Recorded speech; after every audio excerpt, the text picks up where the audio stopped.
What's up, everybody? Welcome to the Property Pilot Podcast. I am Brian Graham, and this is episode 12, Questions to Ask a Potential Property Management Company. This is a crucial topic. This could make or break your investment. Your property management company are your boots on the ground, people that will take care of your properties. It is important to ask them these questions when you're interviewing multiple different property managers. This way, you can figure out exactly what they're going to be doing to your property and for you in order to manage your business. If there are boxes that they do not check, you have to make a choice to either choose the company that checks the most boxes, or you may choose to manage the company yourself. So let's just get right into it. The first thing, talk about their experience and background. Ask them how long they've been in the business. How many units do they manage? How long has their company been around? You can also ask them to provide references from previous other landlords, current landlords. Ask them, hey, do you have any references? Ask them for information. Talk to that person. Ask that person how the communication's been with them, with that specific management company, who the person of contact is. That's going to be crucial. There's no better person or people that can help give you a review than a current landlord for that property management company. If you go online and you look at reviews, you're going to see a mix from everything. Not everyone's experience is always going to be great with any business, but I think that I would highly recommend you talking to a previous landlord. Personally, I have not done that. A lot of these different properties that I buy are located in places I don't really know anybody. Now, I could ask for references. However, I do not want to be swayed by anybody. I really want to jump in with my own experience, but I do highly recommend that based on my experience, I believe what I would do now is consult other investors, other landlords about property management, because my experiences with property management has not been good, and it could be for a few reasons I'll talk about later. The next question would be, ask your property management company what services they offer. So will they be screening tenants? Will they be handling maintenance calls? Will they be handling rent collection?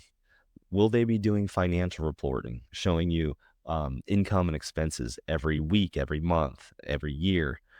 The answer to those questions should be yes, because when they charge you every month, which is usually going to be about 8 to 10%, 6 to 10%, but the most management companies I've seen are anywhere between 8 to 10%. Plus, they'll charge you maybe 1% management fees on top of whatever repair costs. So if a contractor charges you $100, they may charge you $1 to make that happen. I've seen as much as 10% add on. So ask them what fees they charge and what services they offer.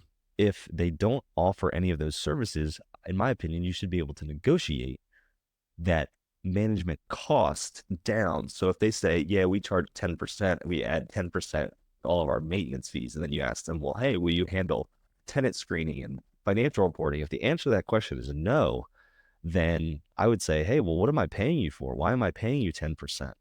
It doesn't really make sense. You're paying them the utmost, the high end of that market value of 10%, and then they're not even performing all of the duties of maybe what an average or a high end property management company should be doing. So that may sway you to move to a different company. You can ask them how they handle after hours experiences. So this is important not only for you as the homeowner and the landlord, but it's important for your tenants. So there's many property management companies, in my experience, that when the clock strikes 5 o'clock, they check out, and then everything goes to offline emergency contacts for plumbers, electricians, and so on. So that way those people can go to sleep. Now, I get it. If I owned a property management company, I managed 500 units, my phone would probably never stop ringing, just because of all of the issues that 500 units comes with. And so what you would do is then, go offline, and then all of that would transfer to emergency only. However, if you're a landlord that wants your properties to be taken care of almost immediately, I would ask your property management company what they do after hours. What happens when that clock strikes 5 p.m.? Do you guys just go MIA and no one can get a hold of you, including me? If the answer to that question is yes, they do go MIA, I would recommend figuring out if there was a different option. Is there something that they could do to maybe tend to their tenants more? Or again, if they answer to that question as something you don't like, then you have to make a choice. Do you accept what they have to say, or do you move on?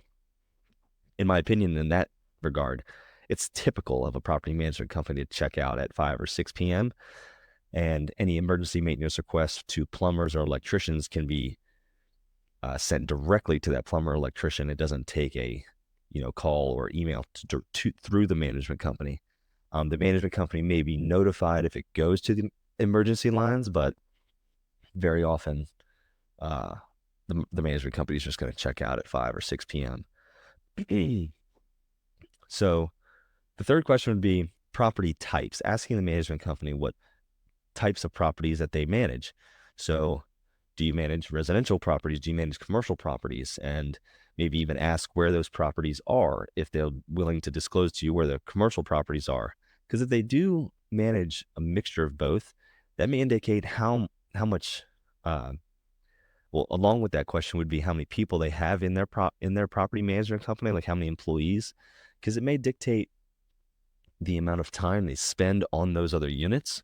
And so if they say, yes, we manage residential and we manage, 500 units, and oh yes, we also manage commercial, well, that may be apartment complexes. It may be, shopping centers, whatever. And they may spend a significant amount of time on all of these other units. And, if you're a property owner that has, anywhere between 6 to 20 units in a management company that's got, 500 units, which and many of them do, you're a small fish in their pond, and they may not be willing to spend as much time that you would like a property manager to spend on your properties. Meaning check, weekly, or not, maybe not weekly, but monthly or bi-monthly check-ins on your properties, just letting the tenants, hey, how's everything going? Hope you're doing okay. Like, we have to remember that real estate is a people business, and many management companies at scale so big, they lose that that people to people aspect, and they become so financially driven where it's all about the bottom line. They have so many properties to manage, they can't spend time talking to people, and they have trouble scaling their own business, which causes you trouble to scale your business and costs you money, because then your properties become neglected by a property management company. And now that management company may be getting 5-star reviews from the person that has 100 units, but the small people are getting, 2-star reviews. Or so that, in my experience, has been a lot of the case with me. I have felt that my maintenance requests have gone on for too long. Something as simple as a toilet repair has taken sometimes a week plus to get fixed, when, in my opinion, why is it not done in a day? It just doesn't make sense. So I'll explain my woes of property management at a later date. So you can ask them about tenant management as the next thing. So what is the tenant screening process? What is on their application they have to fill out? Is it a background check, financial check? Do you have to present ID? So ask those questions. What is your process for dealing with late payments or evictions? So when a payment is late, usually 3-4 days late, there'd be a follow-up like, hey, your rent is late, you need to pay.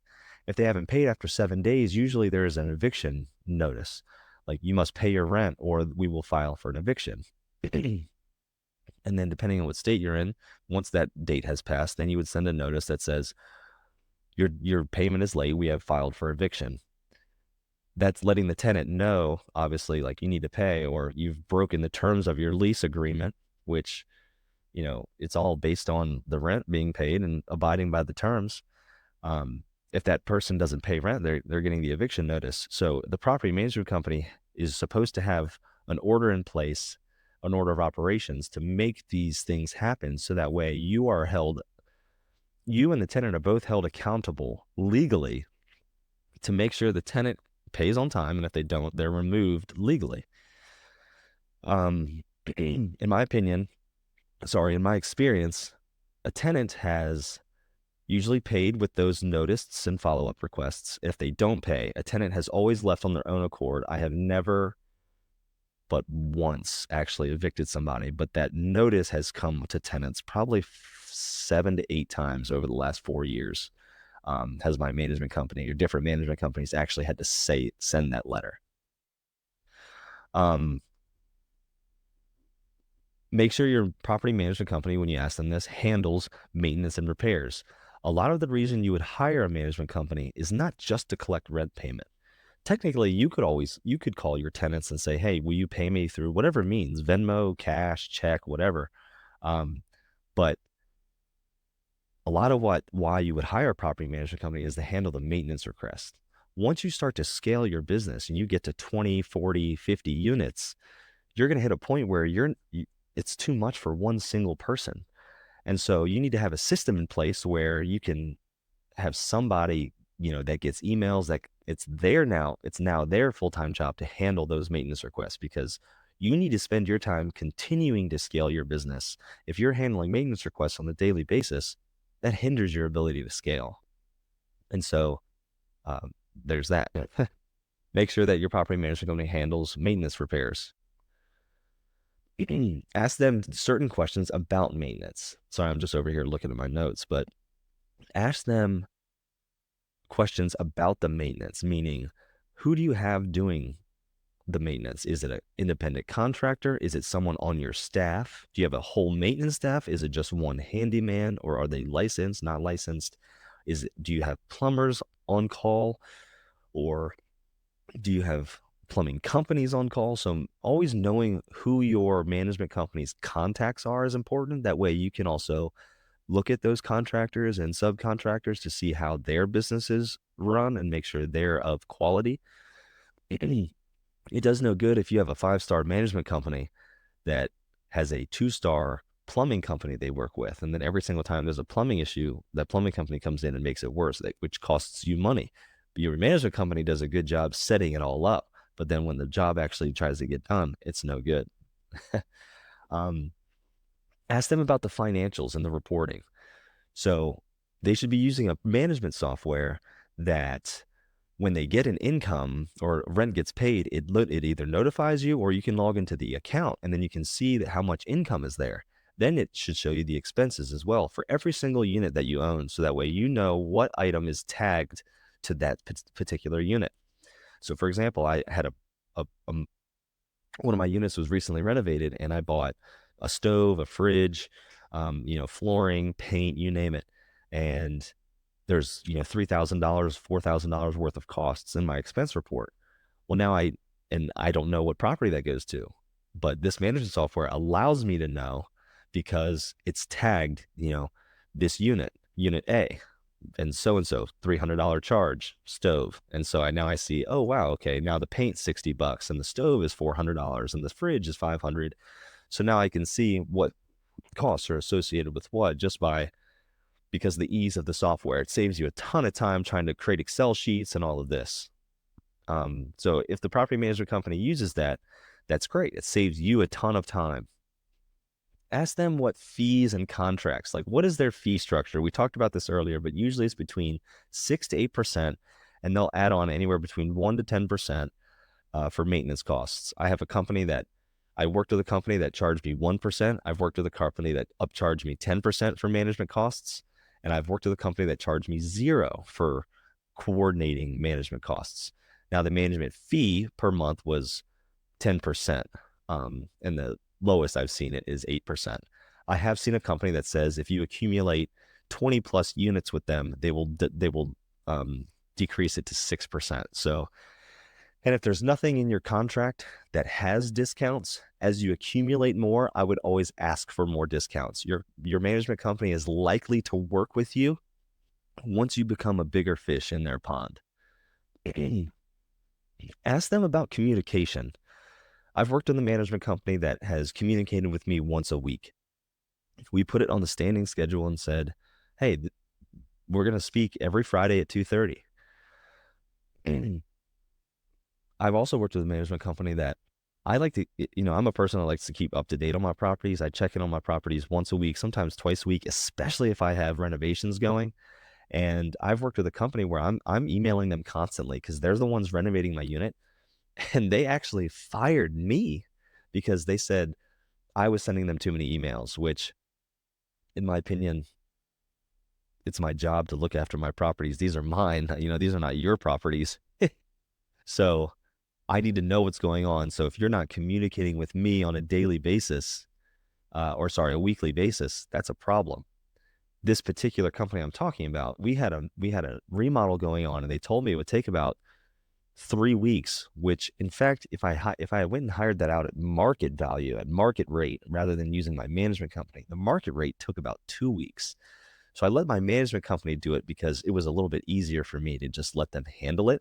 So they handled it. They would not let me design it, and they chose to design everything. And my wife is a national award-winning interior designer.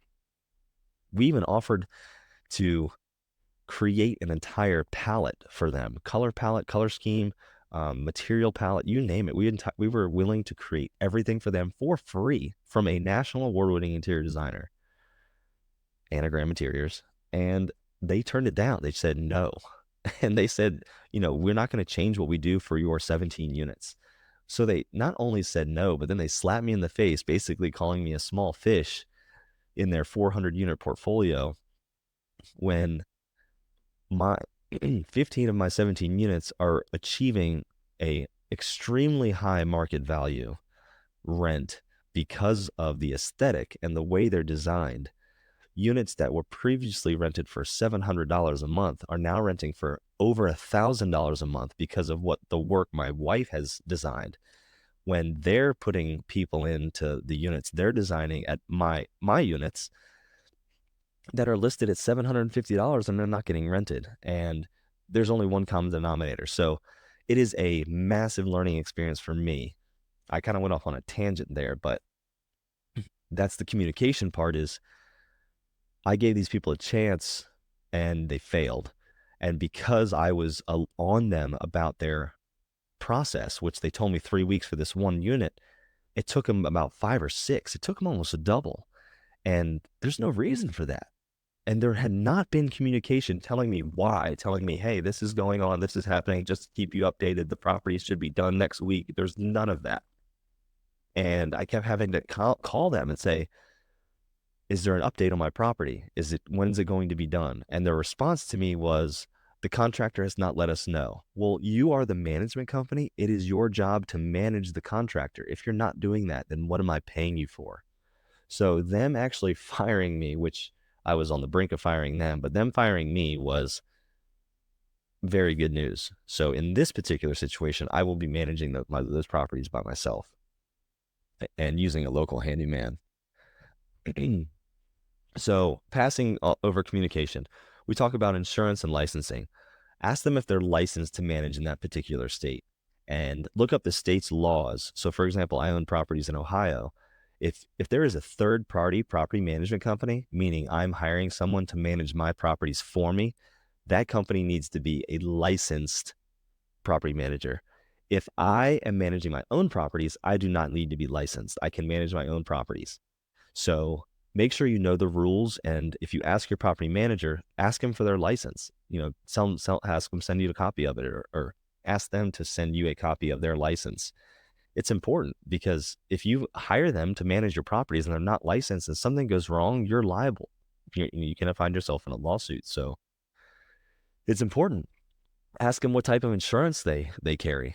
If they have liability insurance, what happens if something goes wrong? What happens if they're, repairing one of your properties and the roof caves in? You just need to be aware of what type of insurance they have. In addition to that, ask them if they require insurance from your tenants. That would be important.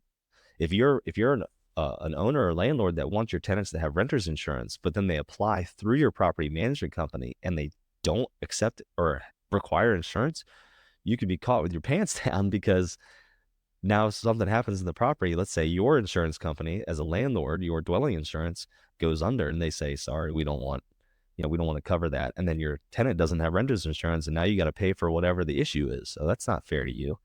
So I highly recommend it. You have renter's insurance required of all your tenants. Ask them what their vacancy rates are. Um, how do you ask them how they market their properties? Ask them what platforms they use, which we talked about. We talked about platforms and property management companies, but um, sorry, property management software. But ask them about uh, the marketing strategies. Ask them how they market. Do they put signs in front? Will they list it on Zillow, Realtor.com? That's important as well, because when you have your vacant property, you want to make sure that you're offering that unit to as many people as possible, get it in front of as many eyes as possible. And which drives me back to the same property management company. I had great success listing my own properties, helping my management company, virtually taking their description of my property, copying and pasting it on Facebook. But here's the caveat: Facebook does not allow you to, as the landlord, sorry, does not allow you as a business to list your property for rent. It only allows you as a person to list your property for rent. And so the management company, I offered and said, hey, would you mind if I listed my property on Facebook to help you market it, which I had done in the past. And I've gotten thousands of hits in places where there's only 7,000 people. And the property management company said no. They said no, it attracts certain kind of people that they don't want, which doesn't make sense to me, because everybody's money is green. And if the person still has to apply to the apply to live at the property, we're getting this property in front of as many eyes as possible. They still have to submit an application, which costs money. So it weeds out non-serious buyers. And then they're going to submit a financial check and a background check. So all of that stuff is still needed for that to rent. So I don't understand what their logic is there. It just doesn't make sense. So that was extremely frustrating for me. But again, like, I was at a point where I was leaving the other property management company I had, trying to vet this one. This one said no to that question. And there was a laundry list of things that I didn't like about them, but I did like some things, and it was better than what I had before. And so I thought, you know what, let's just go with it. And I don't regret it, but the only thing I do, actually, you know what, I take that back. What I do regret is not managing them on my own earlier. So I think they were mildly better than the previous company, but only in the communication stage. They did answer my emails much quicker. Ask them what their local market knowledge is. How well do they know the local market and what the competition is? And can they provide you with competitive rental pricing? So this is something I have actually found from my property management company through my own trial and error. So how do you figure out what a property rents for? Your property manager should know. That's part of their job. Is if someone manages 400 units in a specific area, and half of them are 2-bedroom apartments that rent for $750. Well, if you have a 2-bedroom apartment, most likely they should get $750 a month. But if you have a portfolio that has, mine has 17 units. So if I have 16 units that are rented and one is vacant, I can go, a couple months without rent in order to figure out what my unit can get rented for. A residential unit will not get rented usually, if all other things are equal, it will not get rented because it's listed too high. If you have a property that is listed for rent at a reasonable, fair price, it will most likely get rented. I'm confident in saying that. If it doesn't, it's too high. For example, I listed a property for $950 a month. It was a 2-bedroom, 1-bath. It sat for 2 weeks. I said, okay, let's lower it to 900. Sat for another week. I said, let's go 850. A week later, it sat. I said, let's go to 795. Rented in a day. So obviously, someone had the vast majority of people, I'm sure, were looking at the comparables to the local area. They looked at what my unit was compared to other units. They looked at what typical 2 bedrooms were renting for. They probably also had a filter that said, notify me when something under 800 comes up, because that was their budget. And so when I listed mine at 795, it was rented in a day. My property manager wanted to list it at 650. So as you can see, they had, in my opinion, zero market knowledge of what the property should be rented for. They had knowledge on what it could be rented for and how to rent it quickly, but that doesn't help me. It could have got rented in a day, sure, but it would have cost me $150 a month. That doesn't make sense. It's not fair to you as the landlord. So I was willing to take about a month and a half of no income in order to learn more about that market. And I hope it taught them. Whether it taught them or not, I don't know. Based on how they interact with me, my guess is they don't know, they don't care. It helped me because I know that if I get another 2-bedroom and I remodel it the way I did, I can get a market value of $795, which helps me make a ton of decisions. You can also use a rental property management market software. It's called rentometer.com or rentometer.com. And it is extremely useful and beneficial. You type in your property address, you type in the potential rent, you type in the number of bedrooms and bathrooms, and it pumps out what's local to that area. It needs to be in a populous area because I have a property in a population area of like 8,000 people, and it doesn't pump out any information because there's not enough information for this management software. So I recommend that if you have the capability to maybe hold out for a month or two to learn more about the market, if you don't know enough, then do that. That way you know where the ceiling is and you can work down from there. That's extremely important. It'll help you in the long run, make you a lot more money to learn what the market values are. So another thing you can do is call the local Section 8 or Metro Housing authorities and ask them to tell you what a typical voucher, a 1-bedroom, 2-bedroom, 3 and 4-bedroom voucher is going for. This includes rent plus utilities, but this gives you a strong idea what the market value is, because that's what the government has determined that many bedrooms market value is going for. And if you list your property based on that, my guess is the chances are you will find tenants to rent your property. So the government is a strong indicator of what market value rents are. So I hope this was of useful information for you guys. Questions to ask your property management company.